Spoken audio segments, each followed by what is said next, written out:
Usap-usapan ngayon ang posibilidad na unang collaboration ni Sara Geronimo at ng grupong SB19. Wala pang official announcement at kumpirmasyon mula sa kampo ng dalawang OPM icons, pero nag-connect the dot ang mga netizen.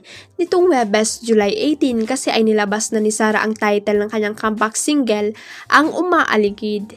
Kasabay ng pag-announce ng title ay ang official release date nito on July 30. Dito na kinunig ng mga 18 at Popstar ang collaboration ni Sara sa SB19. Matatanda ang sa end credit ng kick-off ng simula at wakas world tour ng SB19 noong May 31 at June 1 at may dalawang collaboration na dapat asahan sa kanila. Una nga riyan ay ang basa version ng hit song nila na Mapa kung saan nakakulab nila ang Indonesian singer na si Aroma. Gaya ni nakasaad sa announcement nila lumabas ang kanta noong June 27. Ang ikalawang collaboration naman sa nasabing announcement ay isang surprise dahil tangi ang release date nito na July 30 lang ang nakasaad habang ang title at name ng singer ay blurred. Pero kung titingnan ng maigi, ang haba ng blurred title at artist name ay kasing haba ng Umaaligid at ng pangalang Sara Geronimo. Kapansin-pansin din na malapit ng July 30 pero wala pang teaser o anumang promo posting ang SB19 tungkol sa panibago nilang kanta na isa ngang collab. Nakatanggap si Barbie Fortesa ng very good mula sa kanyang co-star na Korean na si Choi Boo-min sa pag-deliver niya ng Korean line sa kanilang series na Beauty Empire.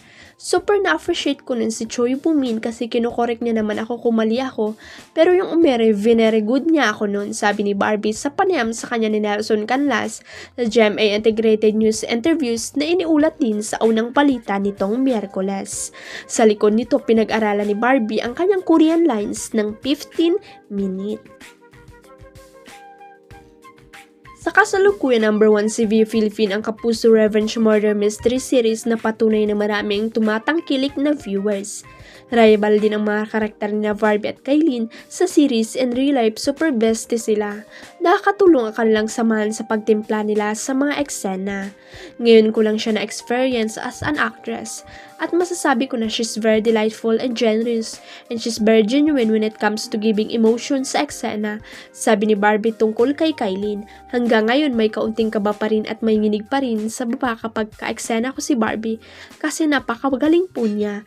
Pagtitignan ka pa lang niya iba na, sabi naman ni Kailin kay Barbie. Huwag kalimutang i-click ang subscribe button at i-ring ang notification bell para sa latest at legit chika updates.